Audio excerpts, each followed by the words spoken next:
Telemétricos, ¿cuántas veces van a escuchar de acá hasta fin de año la palabra Crashgate?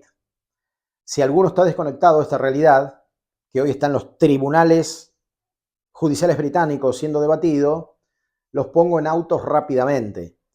Felipe Massa está reclamando el título mundial de 2008, porque entiende que el Gran Premio de Singapur tuvo una definición ilegal, cosa que es efectivamente cierto. Flavio Briatore mandó a chocar en el Signo Piquet, siendo del equipo Renault, para favorecer a la victoria de Fernando Alonso.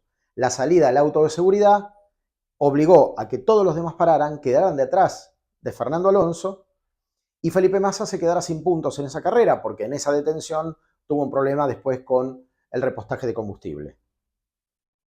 Pero anulándose esa carrera, se le quitarían los 6 puntos que había ganado Lewis Hamilton, clasificando tercero, y esto le estaría dando el título del mundo a Felipe Massa, el cual perdió en aquel 2008 por un solo punto.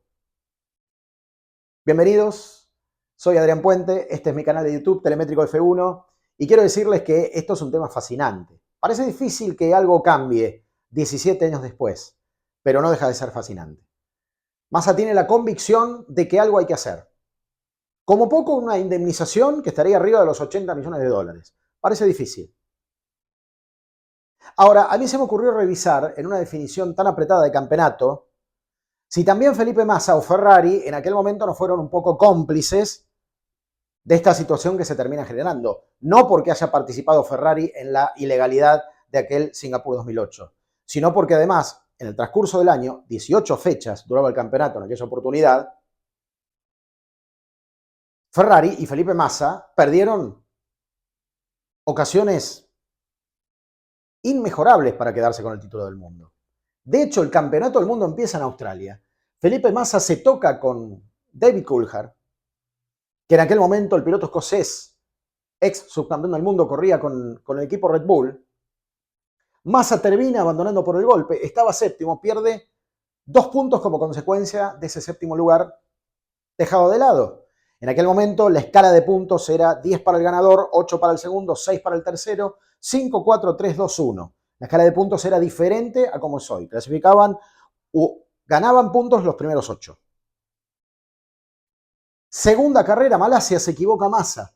Se despista, se pega contra la pared, estaba segundo, perdió los 8 puntos de ese segundo lugar como consecuencia de un error de conducción.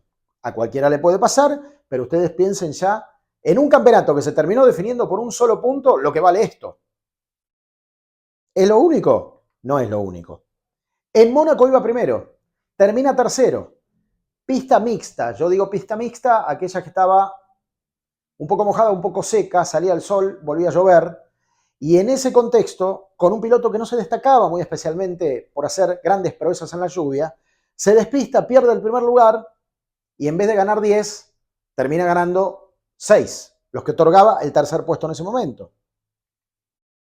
Error de Ferrari en Canadá, lo llaman, en ese momento había repostaje de combustible, después se termina prohibiendo, le cargan mal combustible, lo vuelven a llamar, lo hicieron parar 2 veces y nunca pudo ir más arriba del 5º lugar. Se la pasó recuperando puestos.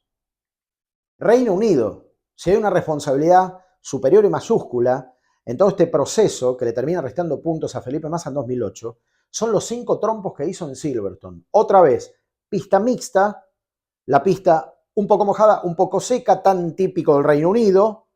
Fíjense que acá hay una resolana incluso que ya se mostraba en ese momento de la carrera, pero no pudo evitar el 5º trompo que lo llevó al 13º lugar y quedar afuera de los puntos. Hungría, cosas que pasan. El motor explotó. Les recuerdo de todas maneras que era una distribución distinta de la cantidad de motores. Hoy tenemos 4 motores por año que se pueden usar. En aquel momento se usaba 1 cada 2 carreras. Teniendo en cuenta que son o eran 18 carreras, estamos hablando de 9 motores por año. O sea, la disponibilidad era mucho mayor. Así todo, había problemas de fiabilidad y aquellos V8 también explotaban por el aire, ¿no? Singapur, el episodio denunciado. Cuando en el Signo Piquet se estrella contra la pared, después de que Fernando Alonso hubiese parado, le cambian los neumáticos, le agregan combustible, Alonso queda detrás de todos, y después del golpe de Piquet, todos son obligados a parar, aquí aparece el gran problema en realidad que se le demanda también a Ferrari. Se queda enganchada la manguera de combustible, Massa arranca y se lo lleva. A ver, Massa tuvo que parar en la calle de boxes, todos los mecánicos tuvieron que salir, sacar la manguera, vuelve a entrar, pero entró en el último lugar. No pudo recuperar absolutamente nada. Perdió 10 puntos, teniendo en cuenta que la carrera la había empezado primero.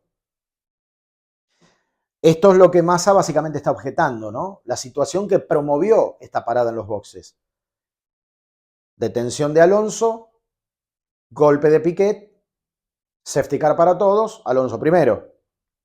Pero no solo fue eso. En Japón, el año se cerraba, se toca con Hamilton, había largado quinto.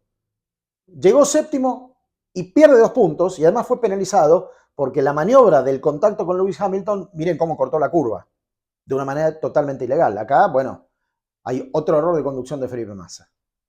En total, estamos hablando de una pérdida promedio, habría que ver qué hubiese pasado en Reino Unido, qué hubiese pasado en Canadá, donde tranquilamente podría haber ganado por el potencial que tenía el auto, pero una pérdida de 34 puntos en un campeonato que se decidió por 1. Es curioso que nadie haya hecho esta revisión o nadie lo haya utilizado como argumentos para desactivar el juicio. Hay 2 cosas curiosas, ¿no? Primero que Ferrari nunca entró en la demanda. Ferrari nunca le pidió nada a la FIA, ni a Briatore, ni a Renault, ni a Nelsinho Piquet, ni a Alonso, ni a nadie. Ferrari le soltó la mano a Felipe Massa para que hiciera la demanda que considera ser y la que está vigente en este momento. La segunda cuestión curiosa, y esto es lo que sí alienta a Felipe Massa, es que la FIA interviene con una investigación del caso, penaliza a Briatore de por vida, a Pat Simon, su director técnico, por 5 años, a Renault lo excluye por 2 temporadas, pero en suspenso. Renault quedó en observación, quedó objetado. Si cometía una infracción de las mismas características, era expulsado de por vida. Exonera a Nelsinho Piquet porque de alguna manera fue el que reconoció el hecho y nunca investigó siquiera a Fernando Alonso porque entiende que Alonso no estaba al tanto de todo lo que estaba pasando, nunca del todo aclarado. Alonso nunca más volvió a hablar del tema.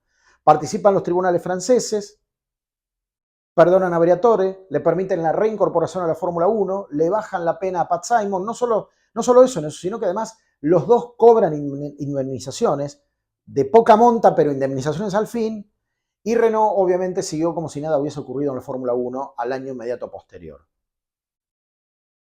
Por todo esto que la FIA había por lo menos reconocido como ilegal, y que después otros tribunales intervinieron y entendieron que habían sido mal juzgados, es que Felipe Massa hoy está decepcionado y va a juicio y pide por lo menos la nulidad. Ahora, en medio de toda esta película, todo lo que a Massa y a Ferrari le corresponde como responsabilidad de un año en el que Ferrari perdió, antes que cualquier otra cosa, por una sucesión de errores que en ningún momento de la temporada pudo subsanar. Telemétricos, ha sido un placer y muchas gracias como siempre.